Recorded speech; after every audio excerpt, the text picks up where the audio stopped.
Hi guys, welcome back to my channel. ఈరోజు అయితే నేనైతే వంకాయ కొత్తిమీర చేయబోతున్నాను.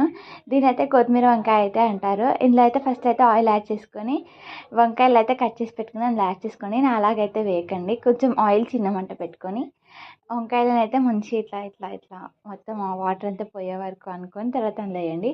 లేకపోతే ఇలా చిల్లిపోతుంది. ఆ తర్వాత దానిపైన లిడ్ పెట్టేసుకోండి. లిడ్ పెట్టుకొని ఒక 5 minutes కుక్ అవనిద్దాం ఆయిల్లో. ఇక్కడైతే చూపిస్తున్నాను కొత్తిమీర పచ్చిమిర్చి అయితే కొన్ని కావాలి. ఇక్కడైతే కొంచెం అల్లం వెల్లుల్లి పేస్ట్ కూడా యాడ్ చేసేసి మళ్ళీ ఒకసారి అయితే మిక్స్ చేసుకొని చూసారా మనకి ఎంత బాగా కుక్ అయిపోయాయో. ఇలా అయితే నేనైతే అసఫరీటా యాడ్ చేస్తున్నాను, అదే హింగ్రాజ్. ఆ తర్వాత ఇందులోనే కొంచెం వాటర్ యాడ్ చేసుకోండి, ఎందుకంటే మరి డ్రైగా వద్దు మనకి, కొంచెం హెవీ గ్రేవీగా అని చెప్పాను కదా.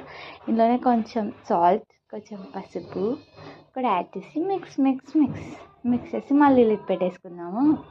లిడ్ పెట్టేసుకున్న తర్వాతకి ఇక్కడ చూపించాను కదా కొత్తిమీర పచ్చిమిర్చి అండ్ ఇందులోనే కొంచెం జీలకర్ర అనమాట. జీలకర్ర అయితే నేను అన్నిట్లో యూజ్ చేస్తాను, ఏ కర్రీ చేసినా కూడా. సో ఇదైతే పేస్ట్ చేసేసుకుని గ్రీన్ పేస్ట్ని కొత్తిమీర అండ్ పచ్చిమిర్చి పేస్ట్ ఇందులో యాడ్ చేసేసుకోవాలి. దీన్ని అయితే మంచిగా మిక్స్ చేసేసుకోండి. రెడీ. ఇంకా సర్వ్ చేసుకోండి రైస్తో.